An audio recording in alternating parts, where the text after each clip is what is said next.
Radio Kantipur, radio राष्ट्रको।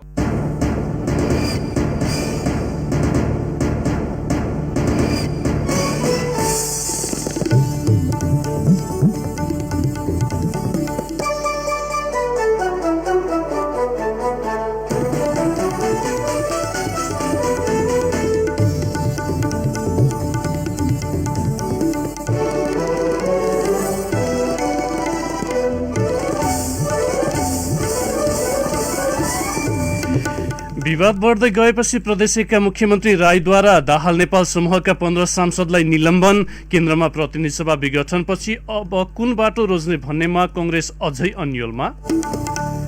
कृषि क्षेत्रमा पनि विदेशीले लगानी गर्न पाउने सरकारको निर्णय, आफूहरूलाई विस्थापित गरिदिने स्थानीय कृषक र उद्यमीको चिन्ता।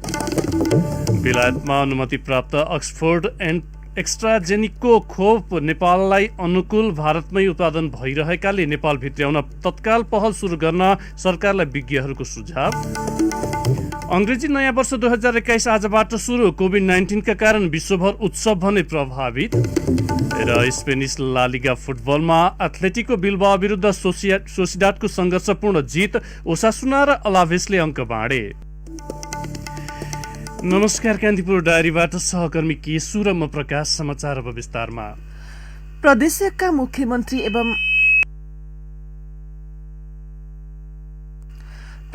मुख्यमन्त्री एवं नेकपा संसदीय दलका नेता शेरधन राईले विधान विपरीत काम गरेको भन्दै दाहाल नेपाल समूहका 15 जना सांसदलाई संसदीय दल सदस्यबाट 3 महिना निलम्बन गरेको जनाउनु भएको छ।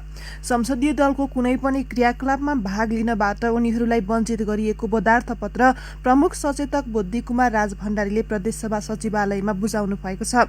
पत्रमा संसदीय दलको सदस्य भएको अवस्थामा दलका नेतालाई नसोधी र कुनै जानकारी गराई प्रदेश सभा समक्ष अविश्वासको प्रस्तावमा सही गरेको र अनुशासन पालना नगरेकाले स्पष्टीकरण सोधिएको, तर जवाफ नदिएकाले उनीहरूलाई नेकपा संसदीय दलको विधानको दफा 26 ग को 2 र 4 अनुसार निलम्बन गरिएको उल्लेख छ।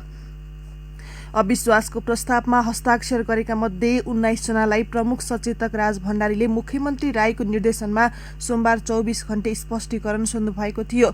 स्पष्टीकरण नदिएका दाहाल नेपाल समूहका भीम आचार्य, इन्द्रबहादुर आङबो, जीवन घिमिरे, विजय कुमार विश्वास, टंक बहादुर आङबुहाङ, राजेन्द्र कुमार राई, मोहन बहादुर खड्का, लीला बल्लभ अधिकारी, लक्ष्मण तिवारी, कुलप्रसाद साम्बा, यशोदा अधिकारी, धीरेन्द्र शर्मा, कुसुम श्रेष्ठ, सरिता थापा र सावित्रा कुमारी रेग्मीलाई संसदीय दलको सदस्यताबाट निलम्बन गरिएको राज भण्डारीले बताउनुभयो। गण्डकी प्रदेशसभामा मुख्यमन्त्री पृथ्वी सुब्बा गुरुङ विरुद्ध अविश्वासको प्रस्ताव ल्याउन पहल गरे पनि आवश्यक संख्या नपुग्ने भएपछि नेकपा दाहाल नेपाल समूह पछि हटेको छ। सरकारको विकल्प खोज्ने विषयमा छलफल जारी राखे पनि तत्काललाई यथावतकै अवस्थालाई निरन्तरता दिइने बताइएको छ। नेकपा ओली समूहले भने प्रदेश सरकार 5 वर्षसम्म रहने दावी गरेको छ। प्रतिनिधि सभा विघटनपछि त्यसको पुनर्स्थापना कि निर्वाचन भन्नेमा मुलुक ध्रुवीकरणतिर बढ़िरहेका बेला कंग्रेसको आधिकारिक धारणा बारे पार्टी सभापति शेरबहादुर देउवाले सोमबार भक्तपुरको विरोध सभामा भन्नुभएको थियो। कंग्रेस यता न उता, घटनाक्रमले पनि त्यस्तै देखाइरहेको छ। कुनै बेला तत्कालीन एमाले ढुलमुले उपमा पाउँदै आएको थियो। चिया पसलदेखि गल्ली र सड़कका गफका विषय नेकपा एमाले भन्ने गर्थ्यो। कुन चिया खाने भनेर पसलले सोद्धा एमाले जस्तै कालो भए नि हुन्छ, सेतो भए नि हुन्छ भनेर व्यङ्ग्य गरिन्थ्यो। अहिले कंग्रेस देउवाले भने जस्तै यता न उताको ढुलमुले अवस्थामा छ। प्रधानमन्त्री केपी शर्मा ओलीले संविधानमै नभएको अधिकार प्रयोग गरेर प्रतिनिधि सभा विघटन गरेको यतिका दिन बित्दा पनि पुनर्स्थापना कि निर्वाचन भन्नेमा कंग्रेस दोधारमा देखिएको छ। औपचारिक धारणा बनाउन पार्टी केन्द्रीय कार्य समितिको बैठक पौष 7 गतेबाट बसेको थियो। 4 दिन बैठक बसेर 8 दिन स्थगित भइसकेको छ। अर्को बैठक पुष 19 गते बस्दैछ। चौतर्फी दबावपछि बैठकका बीच पौष 13 गते कांग्रेसले 165 निर्वाचन क्षेत्रमा विरोध प्रदर्शन गरियो। सो विरोध प्रदर्शनमा पनि पार्टी नेताहरूको समान धारणा बन्न सकेन। सभापति शेरबहादुर देउवा र उनी पक्षीय धेरैजसो नेता संसद पुनर्स्थापनाको विपक्षमा उभिए भने संस्थापन इतर पक्षका नेताहरू पुनर्स्थापनाको पक्षमा देखिएका छन्। निर्वाचन क्षेत्रमुखी विरोध प्रदर्शन गर्नु आफैमा चुनावी तयारी भएको संस्थापन पक्षका नेताहरूको तर्क छ। तर पार्टीभित्रको एउटा खेमाको दबाव र बाहिरी जनमत समेत विरोधमा भएकाले आफ्नो अनुकूलको निर्णय गराउन देउवालाई अप्ठ्यारो परेको छ। केन्द्रीय कार्य समिति बैठकबाट निर्वाचनको पक्षमा निर्णय गराउन देउवाले इतर पक्षका नेताहरूसँग अनौपचारिक भेटघाट सुरु गर्नु भएको छ। यसैबीच नेपाली कांग्रेसका वरिष्ठ नेता रामचन्द्र पौडेलले 2062-63 को आन्दोलनमै संघीय लोकतान्त्रिक गणतन्त्र नस्वीकारेका प्रधानमन्त्री केपी शर्मा ओलीको हातमा संविधान संरक्षणको जिम्मा पर्न ज्यादा मुलुकका लागि विडम्बना भएको बताउनु भएको छ। 45औं राष्ट्रिय एकता तथा मेलमिलाप दिवसका अवसरमा कास्की कांग्रेसले हिजो पोखरामा आयोजना गरेको कार्यक्रममा उहाँले प्रधानमन्त्री ओली निर्वाचित तानाशाह बन्न खोजेको आरोप लगाउनुभयो। प्रतिनिधि सभा विघटन भएपछि त्यस विरुद्ध सर्वोच्च अदालतमा मुद्दा विचाराधीन रहेको र सड़कमा आन्दोलन चर्किरहेका बेला आजबाट राष्ट्रिय सभाको हिउँदे अधिवेशन शुरू हुँदैछ। अधिवेशनको शुरूआतमै प्रतिनिधि सभा विघटनको विशेष सभामा उठाउने तयारी विपक्षी सांसदहरूको छ। प्रतिनिधि सभा विघटनकै कारण सत्तारूढ दल नेकपा विभाजित भएको छ। त्यसैले नेकपाको दाहाल नेपाल समूह समेत प्रतिपक्ष कित्तामा उभिने तयारीमा छ। दाहाल नेपाल समूह प्रतिनिधि सभा विघटनलाई गैर संवैधानिक भन्दै सड़क संघर्षमा उत्रेको छ। ओली समूहले दाहाल नेपाल समूहलाई पद नपाएर पार्टी विभाजन गरेको आरोप लगाउँदै आएको छ। 59 सदस्य राष्ट्रिय सभामा अध्यक्ष गणेश प्रसाद तिमिल्सिना बाहेक नेकपाका 49, कांग्रेसका 6 र जनता समाजवादीका 3 सांसद छन्। राष्ट्रिय सभामा मनोनित भएपछि पहिलो बैठकमा भाग लिन लागेका वामदेव गौतमले पार्टी विभाजन रोक्न तत्कालका लागि आफू तटस्थ बस्ने बताउँदै आउनु भएको छ। अध्यक्ष तिमिल सिन्हा र गौतम बाहेक नेकपाका 48 जना सांसदमध्ये कुन समूहमा कतिजना छन् भन्ने यकिन छैन। अध्यक्ष र वामदेव बाहेक दुवै समूहमा 24 जना रहेको दाहाल नेपाल समूहको दाबी छ। ओली समूहले भने सांसदहरूको बहुमत आफ्नो पक्षमा रहेको दाबी गर्दै आएको छ। सभामुख अग्निप्रसाद सापकोटाले यही परिस्थितिमा संविधानमा प्रतिनिधि सभा विघटनको अधिकार प्रधानमन्त्रीलाई नभएको जिकिर सहितको प्रत्युत्तर सर्वोच्च अदालतलाई पठाउने हुनु भएको छ। विघटन संविधानको भावना र मर्म विपरीत भएको भन्दै सोही अनुसारको प्रत्युत्तर अदालतलाई दिने उहाँले बताउनु भएको हो। राजनैतिक दलहरू सम्बद्ध महिला संगठनका प्रतिनिधिसँग हिजो सिंहदरबारमा भएको भेटमा उहाँले सो धारणा राख्नु भएको हो। नेकपा दाहाल नेपाल समूह आबद्ध अखिल नेपाल महिला संघ, समाजवादी महिला संघ, राष्ट्रिय जनमोर्चा, विवेकशील साझा लगायतका राजनैतिक दल निकट महिला संगठनका प्रतिनिधि एवं महिला सांसदहरूले प्रतिनिधि सभा विघटन असंवैधानिक कदम भएको ठहर गर्दै तयार गरेको साझा ध्यानाकर्षण पत्र हिजो बुझ्ने क्रममा सापकोटाले आफू संविधानको रक्षाका लागि क्रियाशील रहेको बताउनुभयो। उहाँले आफ्नो भूमिकाका सम्बन्धमा सम्बद्ध व्यक्ति र समूहसँग छलफल गरिरहेको जानकारी दिनुभयो। अख्तियार दुरुपयोग अनुसन्धान आयोगले राजधानीको टेकु स्थित पुल निर्माणका क्रममा भ्रष्टाचार भएको जनाउँदै पप्पू कन्स्ट्रक्सनका प्रतिनिधि सहित 5 जना विरुद्ध भ्रष्टाचार मुद्दा दायर गरेको छ। हरेकमाथि 1 करोड 14 लाख बिगो र जरिवाना माग दाबी छ। काठमाडौँ दिगो शहरी यातायात आयोजना अन्तर्गत पुल निर्माणमा ठेकेदार कम्पनी पप्पूले गुणस्तरहीन काम गरेको आरोप लाग्दै आएको थियो। अख्तियारले आयोजना कार्यान्वयन एकाइका निमित्त प्रमुख बेलबहादुर नेपालीमाथि कार्य सम्पादन जमानत नवीकरण नगरी तेस्रो पटक ठेकाका लागि म्याद थप गरेको आरोप लगाएको छ। उनीमाथि त्यही सिफारिसका आधारमा कार्य सम्पादन जमानत फुकुवा भई सरकारलाई नोक्सान पुर्याएको आरोप छ। लेखा अधिकृत नारायण बहादुर थापामाथि ठेकाको म्याद थपेको सिलसिलामा गलत टिप्पणी उठाई सिफारिस गरेको आरोप छ। लेखा अधिकृत श्याम बहादुर खत्री र लेखापाल गिरिप्रसाद श्रेष्ठमाथि ठेका तोड्ने र कालो सूचीमा राख्ने जस्तो कार्यवाहीमा कार्य सम्पादन जफत हुनुपर्नेमा नगरेको आरोप छ। सरकारले कृषि क्षेत्रमा पनि विदेशीले लगानी गर्न पाउने निर्णय गरेको छ। विदेशी लगानी तथा प्रविधि हस्तान्तरण ऐन 2075 कृषिमा विदेशी लगानी निषेध गर्ने व्यवस्था भए पनि मन्त्री परिषदले शर्त राखेर प्रत्यक्ष वैदेशिक लगानी एफडीआई खुला गर्ने निर्णय गरेको हो। उद्योग वाणिज्य तथा आपूर्ति मन्त्री लेखराज भट्टले कान्तिपुरसँग भन्नुभयो, 75% निर्यात गर्ने शर्त राखी कृषि क्षेत्रमा पनि विदेशी लगानी खुल्ला गर्ने निर्णय भएको छ। यस सम्बन्धी कार्यविधि जारी गर्दैछौँ। कृषिमा विदेशी लगानी खुल्ला गर्ने निर्णयको विरोधमा किसान र निजी क्षेत्रका अधिकारीहरूले लबिङ गर्दै आएका छन्। विदेशी लगानी तथा प्रविधि हस्तान्तरण ऐन 2049 प्रतिस्थापनका क्रममा समेत निश्चित शर्त राखी कृषिमा पनि विदेशी लगानी खुल्ला गर्न गृह कार्य भएको थियो। परम्परागत प्रणालीबाट कृषि कर्म गरिरहेका किसान र उद्यमीले भने विदेशी लगानीकर्ताले आफूहरूलाई विस्थापित गरिदिने चिन्ता व्यक्त गर्दै आएका छन्। कान्तिपुर डायरीमा अब ब्रेकको पालो। ब्रेकपछि कान्तिपुर डायरीमा अब कान्तिपुर सविस्तारको पालो। कान्तिपुर सविस्तार। 45औं राष्ट्रिय एकता तथा मेलमिलाप दिवस नेपाली कांग्रेस र उसका भ्रातृ संगठनले विभिन्न कार्यक्रम गरी मनाएका छन्। 2033 साल पुस 16 गते बीपी कोइराला, गणेशमान सिंह लगायतका नेता निर्वाचन जीवन त्यागेर भारतबाट स्वदेश फर्केको दिनको सम्झनामा कांग्रेसले पुस 16 गतेलाई मेलमिलाप दिवसको रूपमा मनाउँदै आएको छ।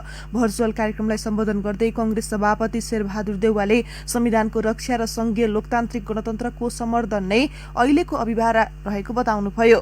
2017 सालमा तत्कालीन राजा महेन्द्रले प्रथम जननिर्वाचित प्रधानमन्त्री बीपी कोइरालाको सरकारलाई बर्खास्त गर्दै निर्दलीय पञ्चायती व्यवस्था सुरु गरेपछि कोइराला सहितका नेतालाई 7 वर्ष जेल पठाइएको थियो।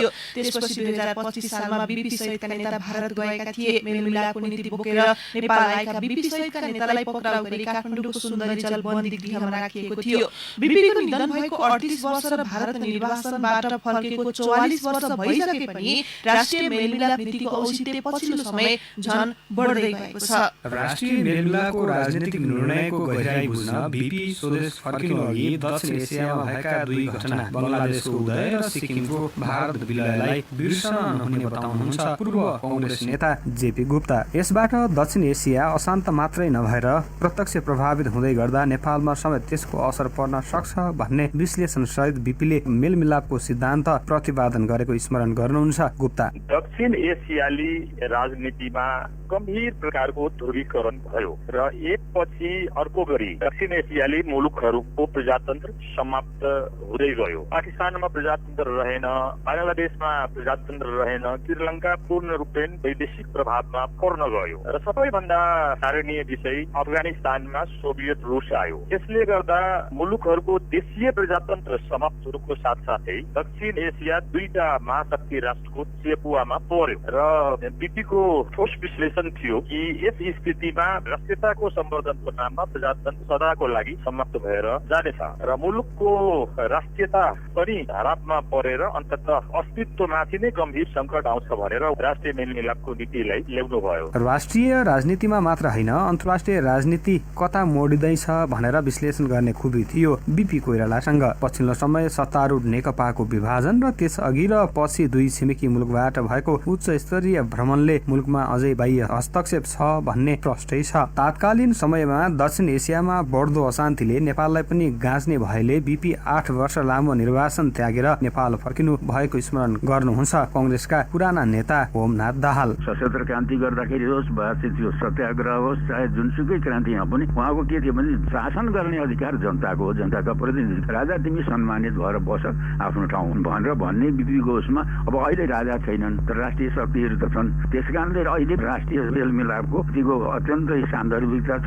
जुन आजको सन्दर्भमा अहिले सरकारले जसरी चाहिँ संसद विघटन गरेका छ। राष्ट्रिय एकता तथा मेलमिलापबाट मात्रै राष्ट्रियता, प्रजातन्त्र र आर्थिक समृद्धि सुनिश्चित हुने भन्दै 4.5 दशक अघि बीपीले अवलम्बन गरेको नीति सान्दर्भिक रहेको राजनीतिक विश्लेषक पुरञ्जन आचार्य बताउनुहुन्छ। नेपाल चाहिँ त्यतिखेर सिक्किमको सपेटामा पर्छ, अफगानिस्तानको सन्दर्भ त्यसमा उहाँले ल्याउनु भएको छ, सिक्किमको सन्दर्भलाई पनि उहाँले त्यसमा जोड्नु भएको छ। राष्ट्रियताको लागि उहाँले सबैलाई आह्वान गर्नुभएको छ। तर लोकतान्त्रिक आन्दोलनको लागि चाहिँ उहाँले चाहिँ राजा र नेपाली काङ्ग्रेस मिल्नुको विकल्प छैन भन्नुभयो। मेलमिलापलाई कुन कन्टेक्स्टमा हेर्ने, बिपीको कन्टेक्स्ट एउटा थियो, गणेशमान र किसिमजीको कन्टेक्स्ट एउटा थियो र गिरिजाप्रसादको कन्टेक्स्ट एउटा थियो। तर के हो भन्दाखेरि चाहिँ रिकन्सिलिएसन चाहिँ हरेक कन्टेक्स्टमा चाहिँ चेन्ज भएको छ, तर यसको महत्त्व चाहिँ कम भएको छैन। बीपी कोइरालाको मेलमिलाप नीतिलाई कांग्रेस लगायत दलका नेताहरूले उल्लेख गरेको पाइन्छ, तर व्यवहारमा भने सो नीति कहीँ कतै लागू भएको पाइँदैन। स्वयं कांग्रेसले पनि बीपी कोइरालाको मेलमिलापको नीतिलाई अनुसरण गर्न नसकेको विश्लेषण जेपी गुप्ताको छ। पार्टी भित्रकै राजनीतिमा एकता र मेलमिलाप नदेखिँदा त्यसको बाह्य प्रभाव कति पर्छ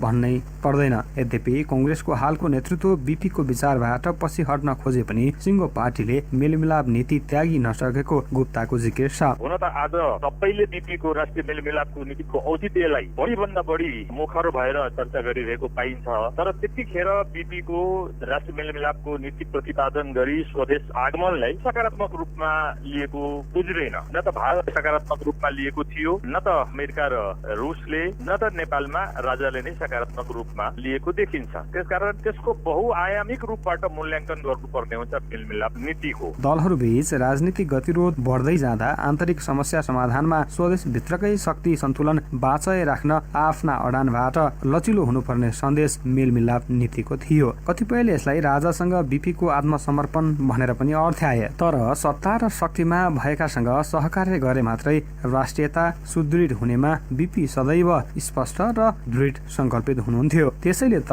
उहाँको नीति अहिले पनि उत्तिकै सान्दर्भिक छ। रेडियो कान्तिपुरका लागि प्रिन्स गौतम। कान्तिपुर सविस्तार।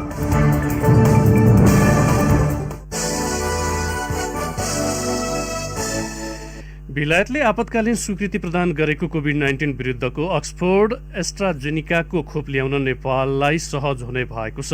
यो खोप भारतमा पनि उत्पादन हुने भएकाले नेपाल ल्याउन अनुकूल देखिएको हो। बेलायतको medicine and health care protection regulatory agency MHRA ले बुधबार सो खोपलाई स्वीकृति गरेको हो। भारतमा पनि जनवरी पहिलो साता यसले आपतकालीन स्वीकृति पाउने सम्भावना छ। नेपालको पूर्वाधार र संरचना अनुकूल 2 देखि 8 डिग्री सेल्सियसमा भण्डारण गर्न सकिने AZD1222 खोप भारतमा कोभिसिल्डको नामबाट विश्वकै सबैभन्दा ठूलो खोप निर्माता company serum institute of India SII ले पनि उत्पादन गरिरहेको छ। नेपालले अन्य खोप पनि सिरमबाट ल्याउने गरेको छ।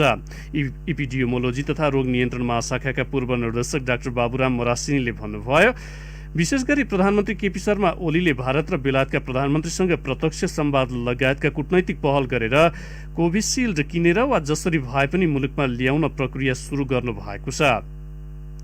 गोर्खा सैनिकले गर्दा बेलायतसँग पनि हाम्रो सम्बन्ध विशेष छ। भारत झन सांस्कृतिक रूपले पनि अलि नजिकको छिमेकी हो। बेलायतमा पहिले 70 डिग्री सेल्सियस तापक्रममा भण्डारण गर्न मिल्ने फाइजर बायोएन्टेकको खोपले आपतकालीन स्वीकृति पाएको थियो।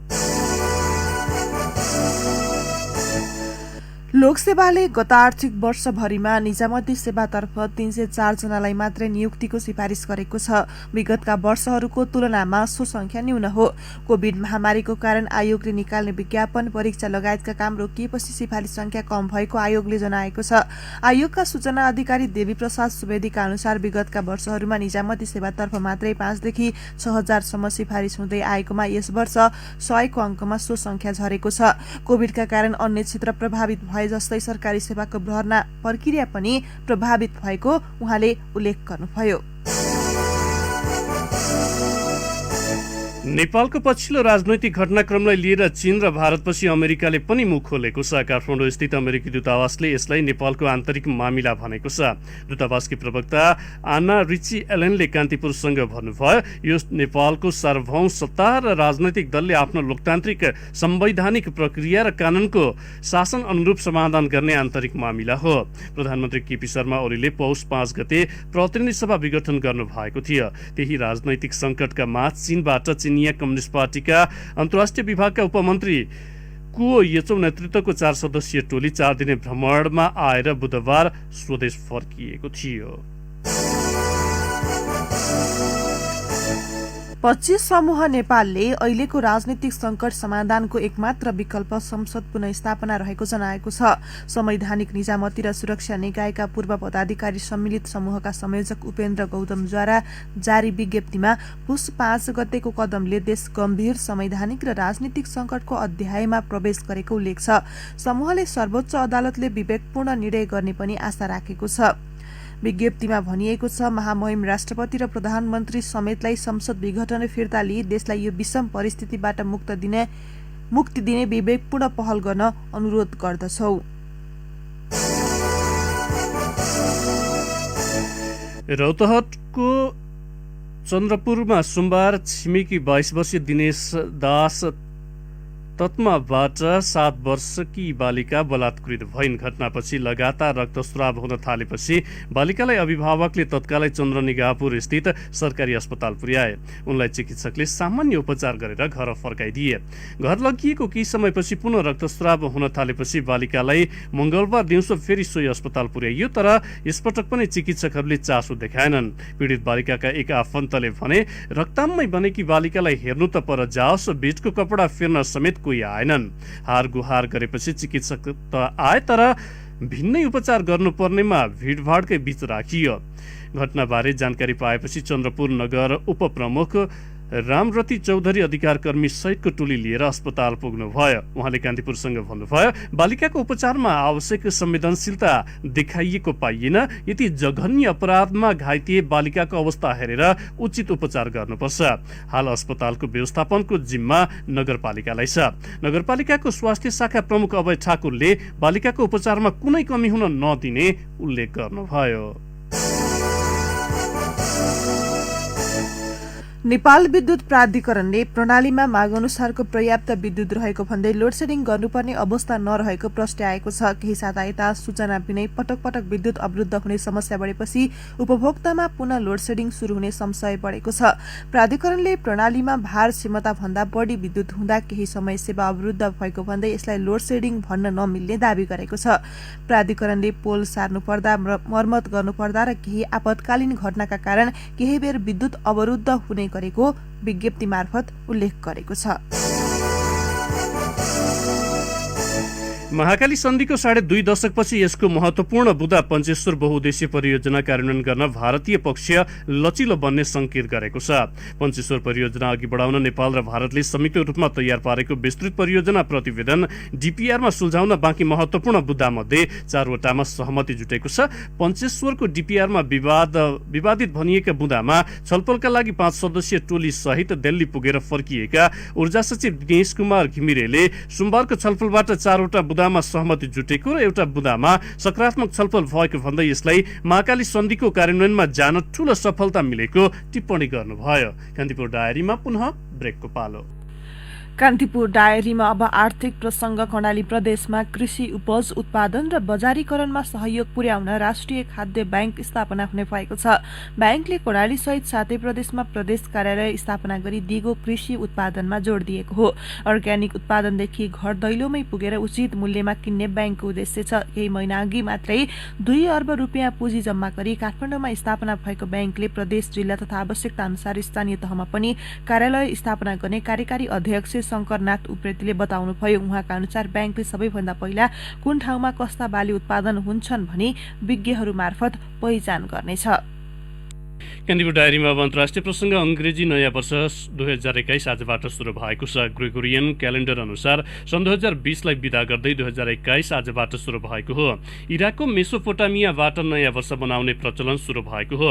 रोमन भाषामा जिनस शब्दबाट नयाँ वर्षको पहिलो महिना जनवरीको नामाङ्करण भएको मानिन्छ। नयाँ वर्षलाई विश्वभर विभिन्न कार्यक्रम गरी स्वागत गरिँदैछ। यद्यपि यो वर्ष कोरोना संक्रमणका कारण विश्वभर नै नयाँ वर्षको उत्सव प्रभावित भएको छ। कोरोना संक्रमण फैलन नदिन विभिन्न मुलुकहरूमा प्रतिबन्ध लगाइएको छ। अस्ट्रेलियाको सिडनीदेखि अमेरिकाको न्युयोर्कसम्म सार्वजनिक स्थानमा भेला हुन र आतिशबाजी गर्न प्रतिबन्ध लगाइएको छ।